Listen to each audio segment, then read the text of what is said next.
Shabbat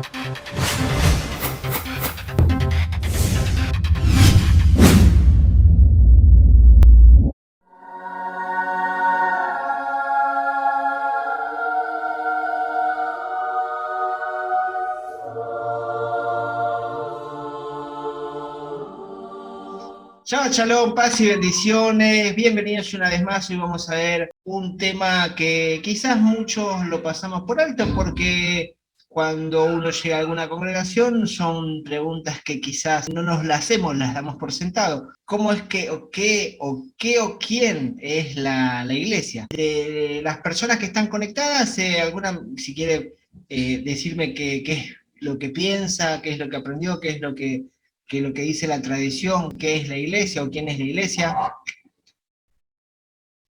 Es muy común cuando nosotros escuchamos a personas hablar, es muy común decir, bueno, vamos a la iglesia, ¿sí? Entonces, ¿qué o quién es la iglesia?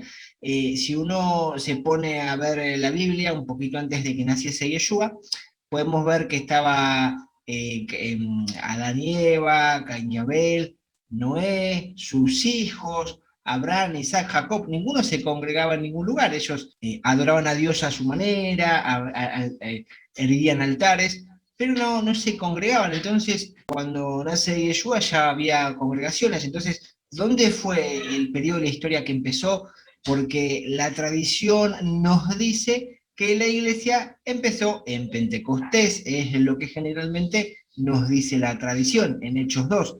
Vamos a ir avanzando y dónde es que nace todo esto de la iglesia. Como les decía, para la teología cristiana, la iglesia es lo que dice Hechos 2, en Pentecostés, cuando desciende el Espíritu Santo. Dicen que la iglesia es la novia de Cristo, una tradición dice que Dios desechó a su pueblo Israel y ahora adoptó a los gentiles y esa es la iglesia, y el Israel pasó a ser un Israel espiritual. Bueno, vamos a ver qué tan cierto es esto. Recuerden siempre que todo lo que vemos acá siempre encontramos a la Biblia que nos responde la pregunta, así que no estamos consultando con ningún manual hecho por hombres, sino el manual que hizo el Eterno, que es las Escrituras.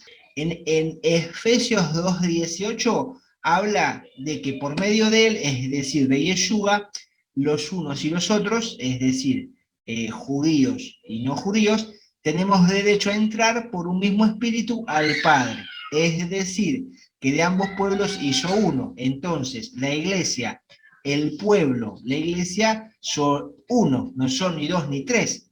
La iglesia es una, no es dos o tres, es uno. Uno es el pueblo. Vamos a ir avanzando. Cuando el pueblo de Israel va cautivo a Babilonia, los judíos, por miedo a que haya sincretismo, es decir, a mezclarse con los babilonios, querían tener un lugar donde ellos juntarse y entonces sintieron la necesidad de reunirse en un lugar, y ese lugar en el cual se van a reunir no se le podía llamar templo, porque recordemos que en la Biblia, en las Escrituras, dice el Eterno, dice Yahvé, que él puso su nombre sobre su templo, es decir, su nombre habita en su santo templo, que es en el templo que dio Salomón, que es el Bet Hamidash, casa de santidad. Entonces no podían llamar los judíos al lugar donde congregarse y escuchar de la Torah, no le podían llamar templo, porque templo hay uno solo. Entonces, para no confundirse y no llamarle templo, entonces, donde se reunían para las oraciones diarias y el Shabbat para escuchar lectura de Torah, le llamaron Bet Knesset.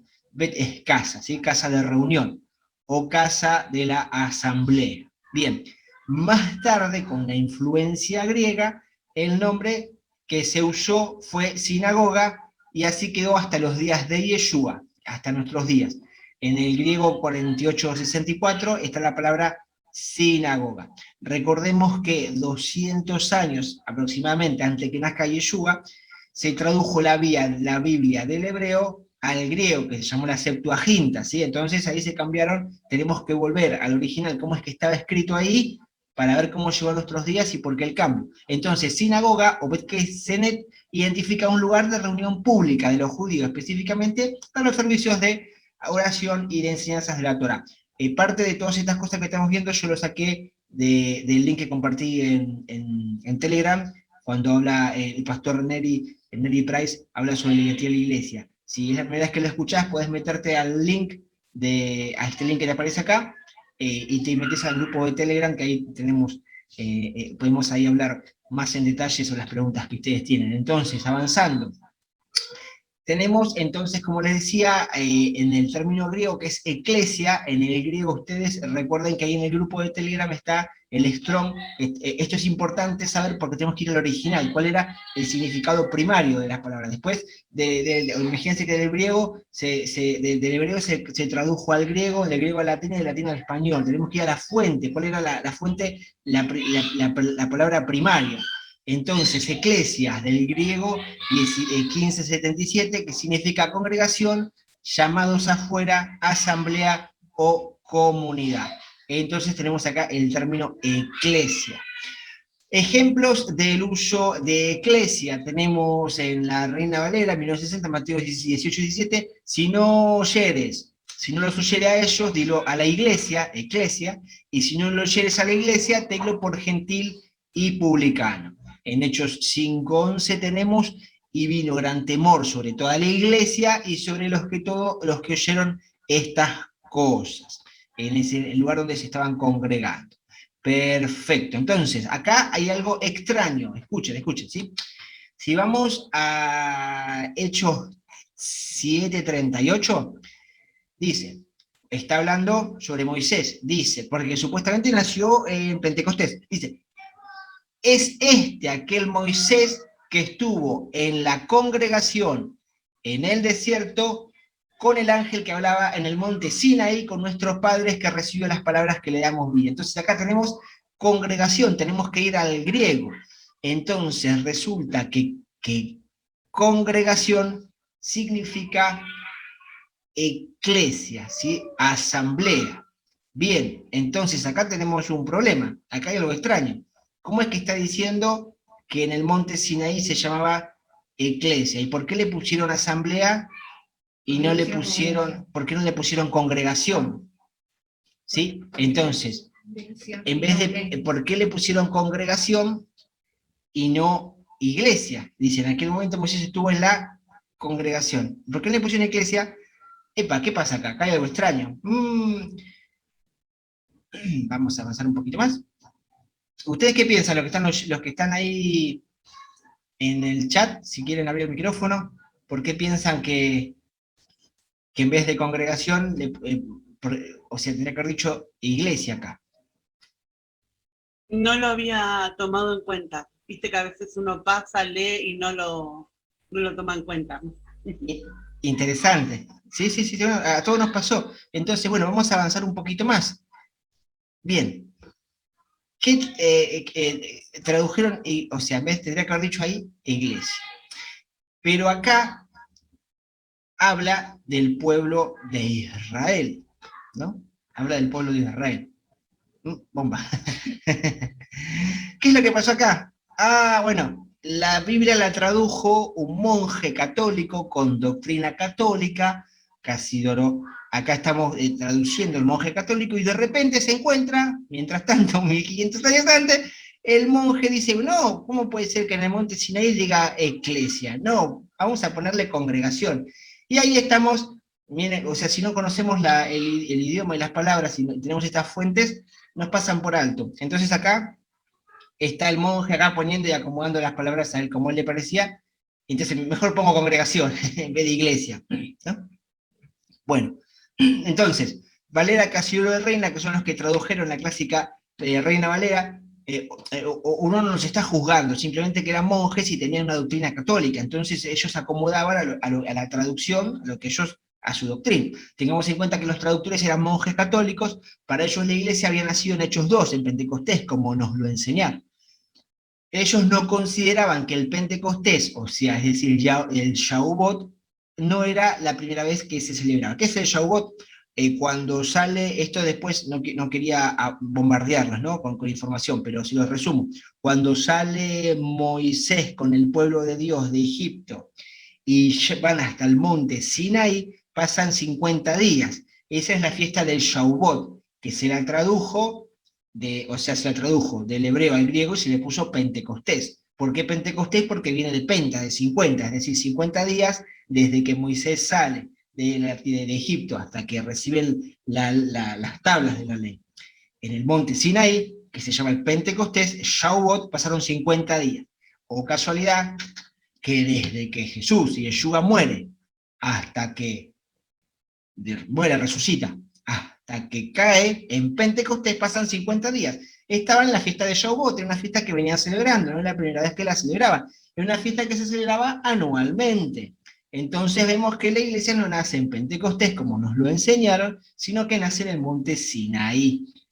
Perfecto, avanzamos un poquito más. Entonces tenemos también la palabra cajal. La palabra cajal es del hebreo, ¿sí? Eclesia del griego, y cajal, o sea, la tradujeron del hebreo, que es cajal, al griego, que es eclesia, que es el mismo significado. Ustedes lo pueden buscar en el Strong 6951, que es asamblea, congregación, compañía, multitud. Vamos a ver un ejemplo más. ¿Cómo podemos saber si la palabra que se utilizó para iglesia es la misma que se utilizó en el Antiguo Testamento? La traducción de la Septuaginta, como veníamos hablando hace un ratito, del hebreo al griego, aproximadamente, habíamos hablado más o menos 250 años antes del Mesías, se hizo en Alejandría. Si se tiene una palabra en griego y se la busca en la Septuaginta, ¿qué palabra utilizaron? Es decir, se usa para buscar las palabras encontradas en el Nuevo Testamento y verlas en el griego, por ende saber de dónde se tradujo la palabra en hebreo, que es lo que he mencionado hace un ratito. Así podemos saber que la palabra eclesia en griego es la misma palabra que cajal en hebreo. En Deuteronomio 18:16, que es el pasaje que mencionaba en el libro de los Hechos, viéndolo ahora en el primer pacto, de Deuteronomio 18:16 dice: conforme a todo lo que pediste a Jehová tu Dios en Horeb, el día de la asamblea, diciendo: no vuelvas yo a oír la voz de Jehová mi Dios, no veas más este fuego para que no muera. Entonces acá la palabra asamblea, acá la tenemos con remarcada, dice cajal. Perfecto, asamblea. ¿Sí? Entonces vemos que ya había nacido ahí la iglesia. Tenemos que diferenciar lo que se llama, lo que se traduce como sinagoga, que era un lugar de reunión, a la eclesia, o cajal, que es la congregación, o sea, todo, ¿sí? No el lugar físico, sino todo como conjunto, como cuerpo colectivo. Bueno, acá terminamos con estos tres ejemplos para que veamos cómo está asamblea, que tendría que decir iglesia, pero dice asamblea. Deuteronomio 9:10 dice: y el Señor me dio las dos tablas de piedra escritas con el dedo de Dios, y en ellas estaba escrito según todas las palabras que os habló el Señor del monte, de medio del fuego, el día de la asamblea. A partir de este momento, ustedes van a ver que el Señor, el Eterno, lo llama el día de la asamblea, de la reunión. Deuteronomio 10:4 dice: se ha hablado en el monte en medio del fuego el día de la asamblea.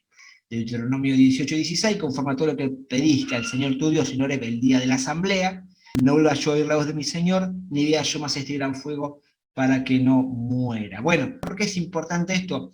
Para ir viendo nuestra identidad, ¿sí? Como decía al principio, el pueblo de Dios es uno, no podemos estar divididos. Tenemos al Mesías y a Yeshua, que somos injertados a ese pueblo, a esa quejilá, a esa cajal, a esa congregación del Señor. Entonces, bueno, tendríamos que replantearnos estas cosas ¿por qué esta diferencia? Esto que hicieron los monjes al traducir y no poner iglesia en el Antiguo Testamento y ponerle asamblea, apoya a la doctrina del dispensacionalismo. Esto vamos a verlo más adelante. La teoría del dispensacionalismo dice que Dios se manifiesta de diferentes formas en diferentes contextos de la historia. Como que antes se reducido al castellano, en la teoría esta dice que antes había como un Dios malo y ahora es un Dios bueno. Cuando sabemos que todo esto es falso, Dios es el mismo, según la doctrina del dispensacionalismo estamos en la época de la gracia, y esto es falso porque ya con Noé fue la primera vez que aparece la palabra gracia, la ley de la primera mención, y dice que Noé halló gracia a los ojos de Dios. Es interesante, más adelante vamos a evaluar la palabra gracia en hebreo, pero todo tiene un simbolismo en hebreo que es muy profundo y muy hermoso. Como adelanto les digo, que tiene que ver con proteger la semilla. La traducción en hebreo con las letras Así que bueno, hasta acá la clase de hoy. Si alguien quiere abrir su micrófono, opinar, comentar. Muy bueno, hermano. Uno ya lo sabe, pero no sabe a dónde encontrarlo, y hoy vemos el origen. Muy Amén, bueno. amén, amén, claro que sí. Uno con esto ve que la historia es toda una en realidad. El Mesías con Yeshua se renovó el pacto, el contrato se renovó, pero no cambiaron los destinatarios son los mismos. Nosotros somos injertados en su pueblo y uno se siente más identificado. Ahora cuando uno lee el primer pacto, cuando lee la Torá, uno se siente parte del pueblo, más allá de que no somos judíos, pero sí, sí es es una misma historia desde que empieza hasta que termina, y no partida como nos la dieron en el cristianismo. Amén, amén. Amén, amén, amén. Bueno, hermana, gracias por estar ahí, por el apoyo. Muchas bendiciones para usted y su familia.